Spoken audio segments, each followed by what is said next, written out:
পরম করুণা পরম জ্যোতি আলয় দর্শন। সংকল্প। বিবাদমান কোনো বিষয় নিয়ে বাদী ও বিবাদী পক্ষ আদালতে মামলা করলে বিচারক তাদের হয়ে সিদ্ধান্ত নেন। এটা একটা দীর্ঘ ও জটিল প্রক্রিয়া। সাধারণভাবে একজন ব্যক্তি ব্যবসা বাণিজ্য বা বিবাহ সংক্রান্ত বিরোধ, জমিজমা বা সম্পত্তি সংক্রান্ত বিরোধ, কর্মসংস্থান সংক্রান্ত বিরোধ অথবা ব্যক্তিগত আঘাতের ক্ষতিপূরণ প্রাপ্তি আশায় আদালতে মামলা করতে পারেন। অনেক সময়ে সমাধান সূত্র খুঁজে না পাওয়ার কারণে এই ধরনের মামলা বহু বছর ধরে চলতে থাকে, ফলে সময়, ঊর্জা ও অর্থের অপচয় ঘটে। আজকের এই আলয় দর্শনে শ্রী পরমজ্যোতি একজন ব্যক্তিকে আদালতে চলা মামলায় জয়লাভ হেতু অনুগ্রহ প্রদান করবেন। চমৎকার। চমৎকারগুলি যখন দেখা হয়, পড়া হয়, শোনা হয় এবং অন্যের সঙ্গে ভাগ করে নেওয়া হয়, তখন সেগুলি বহু গুণে বৃদ্ধি পায়। নিজ জীবনে চমৎকার ও সৎকর্ম প্রাপ্তি হেতু আপনার সঙ্গে ঘটা চমৎকারগুলি অন্যের সঙ্গে ভাগ করে নিন। যখন আপনি চমৎকার শোনেন এবং আলয় দর্শনে অংশ নেন, তখন আপনার জীবনেও চমৎকার ঘটে। মন্দিরে প্রবেশ করার পূর্বে এই চমৎকারটি মনোযোগ দিয়ে শুনুন। নমস্কার। 1984 সালে আমার বাবা কর্ণাটকের ধারওয়াদ জেলার একটি গ্রামে তারই এক আত্মীয়র কাছ থেকে 1 একর 24 বিঘা পরিমাপ বিশিষ্ট একটি জমি ক্রয় করেন। কিন্তু আমাদের অজ্ঞতার সুযোগ নিয়ে সেই আত্মীয় জমিটি তার নিজের দখলে রেখে দেন, এমনকি সেই জমিতে চাষাবাদ করতে থাকেন। 2015 সাল নাগাদ বিষয়টি আইনের সাহায্যে সমাধান করার জন্য আমরা আদালতে যাই, কিন্তু আমাদের হতাশ করে বিচারক সেই আত্মীয়র পক্ষে রায় ঘোষণা করেন। 2019 সালে আমরা প্রথম শ্রী আম্মা ভগবানের বিষয়ে অবগত হই। সেই সময় আমরা পবিত্র বড়দীক্ষামালা ধারণ করে ব্রত উদযাপনের জন্য সত্যলোকে যাই এবং নিষ্ঠার সঙ্গে এই বিষয়ে প্রার্থনা জানাই। তারপরেই চমৎকার ঘটে। ওই বছর ফেব্রুয়ারি মাসে যখন আদালতের রায় ঘোষিত হয়, তখন আমাদের খুশির সীমা ছিল না।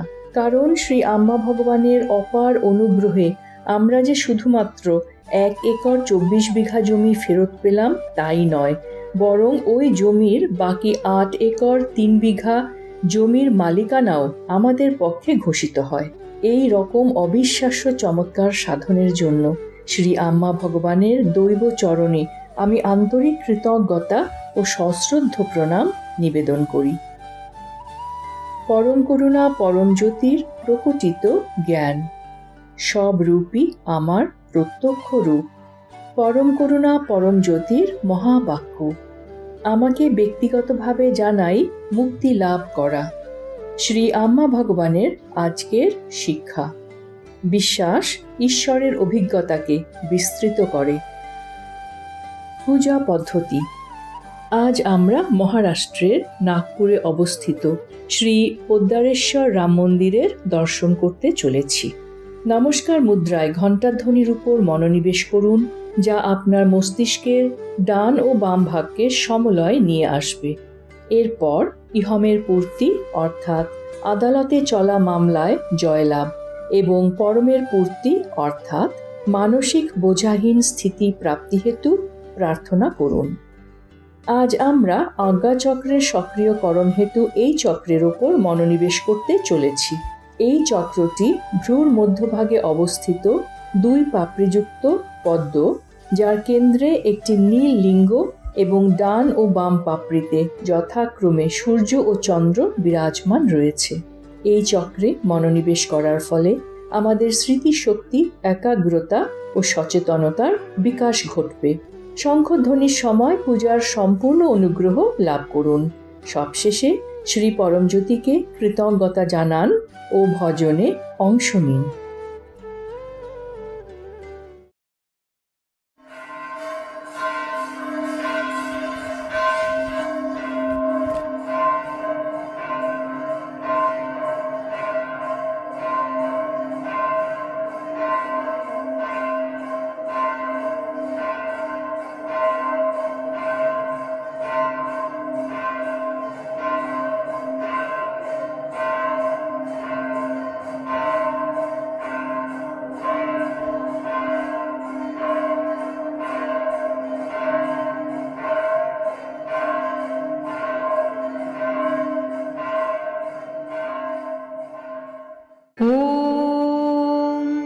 सच्चिदानन्द परब्रह्मा पुरुषोत्तम परमात्मा श्री परञ्ज्योति भगवते समेत श्री परञ्ज्योति भगवते नमः।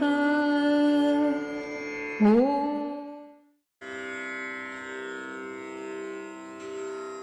ध्यायेदाजानुबाहुं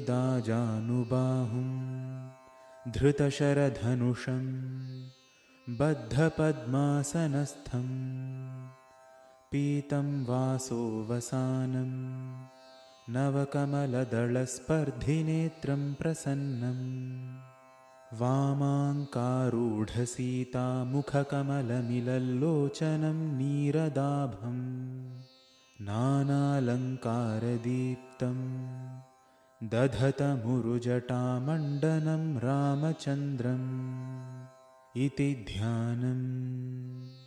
चरितं रघुनाथस्य शतकोटिप्रविस्तरम् एकैकमक्षरं पुंसां महापातकनाशनम् ध्यात्वा नीलोत्पलश्यामं रामं राजीवलोचनं जानकी लक्ष्मणोपेतं जटामुकुटमण्डितं सासितूर्णधनुर्बाणपाणिं नक्तञ्चरान्तकम् स्वलीलया जगत्त्रातुम् आविर्भूतमजं विभुं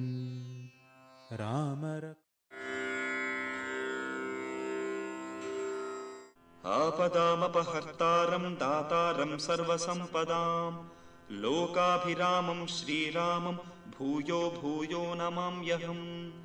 आर्तानामार्तिहन्तारं भीतानां भीतिनाशनम् द्विषतां कालदण्डं तं रामचन्द्रं नमाम्यहम्। अग्रतः पृष्ठतश्चैव पार्श्वतश्च महाबलौ आकर्णपूर्णधन्वानौ रक्षेतां रामलक्ष्मणौ सन्नद्धः कवची खड्गी चापबाणधरो युवा गच्छन्मामग्रतो नित्यं रामः पातु स लक्ष्मणः। नमः कोदण्डहस्ताय सन्धीकृतशराय च खण्डिताखिलदैत्याय रामायापन्निवारणे रामाय रामभद्राय रामचन्द्राय वेधसे रघुनाथाय नाथाय सीतायाः पतये नमः। अच्युतानन्द गोविन्द नामोच्चारणभेषजात् नश्यन्ति सकला रोगाः सत्यं सत्यं वदाम्यहम्। अच्युतानन्द गोविन्द विष्णो नारायणामृत रोगान्मे नाशयाशेषान् आशु धन्वन्तरे हरे। अच्युतानन्द गोविन्द विष्णो धन्वन्तरे हरे वासुदेवाखिलानस्य रोगान् नाशय नाशय।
कुण्डलिनी आरोहणम्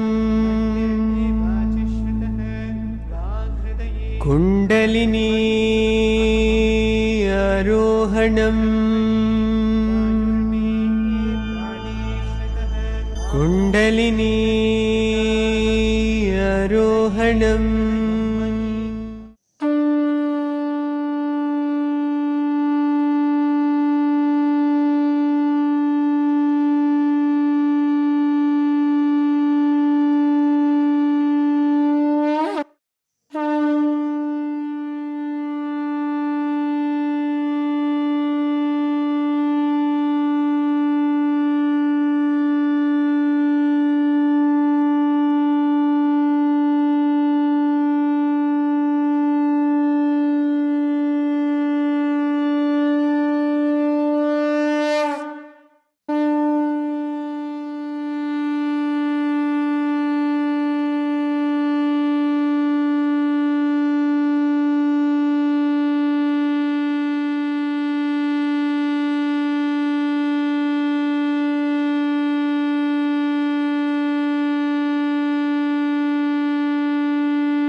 সূচনা ৩রা আগস্ট ২০২৬ ইহমের পূর্তি অর্থাৎ দীর্ঘায়ু প্রাপ্তি এবং পরমের পূর্তি অর্থাৎ ভয়হীন স্থিতি প্রাপ্তি হেতু আলয় দর্শনে অংশগ্রহণ করুন।